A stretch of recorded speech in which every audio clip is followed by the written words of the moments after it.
Oke, bismillahirrahmanirrahim. Assalamualaikum warahmatullahi wabarakatuh. Pada kesempatan kali ini, saya akan menyampaikan video pembelajaran di mana di bulan November ini uh, saya berfokus kepada pemberian kisi-kisi untuk anak-anak bisa menghadapi penilaian akhir semester nanti.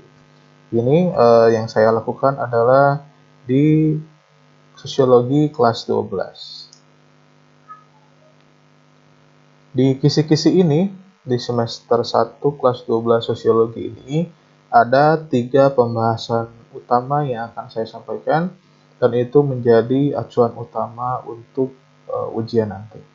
Yang pertama adalah materi tentang perubahan sosial, di mana di dalam materi perubahan sosial ini ada 5 bahasan dari teori, bentuk, faktor pendorong, faktor penghambat, sampai dengan dampak. Yang harus saya garis bawahi dalam perubahan sosial ini, yang pertama tentang teori, di mana teori dalam perubahan sosial ini kita berfokus kepada 4 teori utama tentang siklus, perkembangan, gerakan sosial, sampai modernisasi.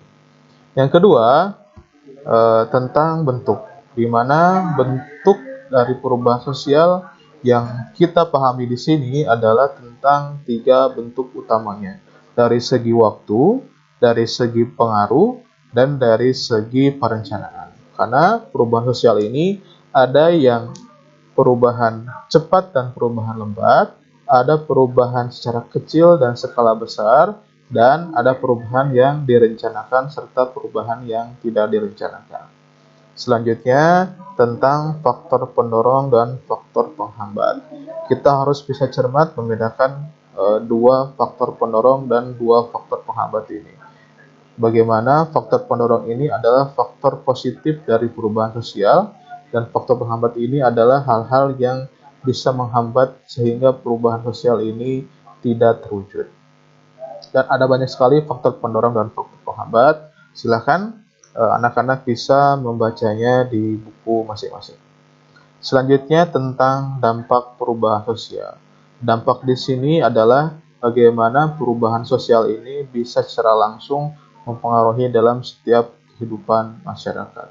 Ini juga terbagi 2, nanti ada dampak secara positif dan ada dampak secara negatif.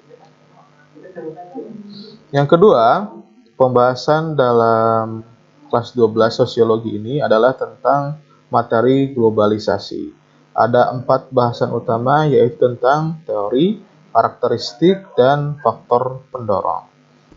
Dalam teori, harus kita garis bawahi bahwa teori dalam globalisasi ini berusaha untuk membandingkan bahwa globalisasi ini tidak seperti teori-teori yang hampir mirip dan mempunyai kesamaan dengan globalisasi. Dari mulai internasionalisasi sampai deteritorialisasi. Jadi, kalian harus baca kembali dan cermat membedakan antara globalisasi dengan teori-teori yang lainnya. Dan untuk mendukungnya, maka ada karakteristik dari globalisasi, sehingga kalian bisa memahami globalisasi secara utuh yang membedakannya dengan teori-teori yang lain. Yang ketiga adalah faktor pendorong. Bagaimana proses mendunia ini ada hal-hal yang bisa mempercepatnya. Dan ini ada dalam faktor pendorong, silahkan kalian baca dan kalian pahami. Dan yang terakhir adalah tentang dampak dari globalisasi, di mana dengan adanya proses masyarakat yang menyeluruh antar dunia, ketika dunia saling terhubung, ada dampak-dampak yang diakibatkan, baik itu positif dan dampak negatif. Dalam dampak ini yang harus kita garis bawahi adalah tentang bagaimana kita bisa memfilter dampak-dampak tersebut, sehingga dampak negatifnya kita buang dan dampak positif kita bisa jadikan sebagai bahan pembelajaran. Yang terakhir, tentang penelitian. Penelitian kalau kita lihat di buku memang tidak ada, tapi khusus untuk tahun ini karena pada tahun-tahun kemarin kita terhambat oleh pandemi, sehingga pembahasan penelitian ini tidak tersampaikan secara utuh. Jadi untuk ujian kali ini juga akan membahas tentang penelitian. Dan penelitian ini nanti akan dibahas secara khusus atau dipaparkan dalam esai. Jadi yang harus bisa kalian pahami tentang materi penelitian ini, dari mulai tentang bagaimana cara membuat judul, bagaimana cara memahami masalah tentang ekspektasi dan realita, bagaimana cara membuat latar belakang, rumusan, kajian teori, sampai tentang metode penelitian.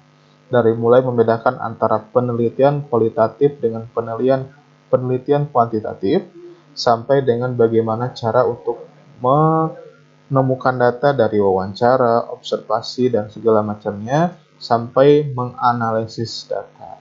Dan itu sudah saya praktekkan dan contohkan. Kalian tinggal pahami, kalian baca-baca kembali. Jadi untuk kisi-kisi sosiologi untuk penilaian semester ini ada 3 materi utama, yaitu penelitian, globalisasi, dan tentang perubahan sosial. Itu pembahasan materi video pembelajaran pada kesempatan kali ini. Kurang lebihnya saya mohon maaf. Assalamualaikum warahmatullahi wabarakatuh.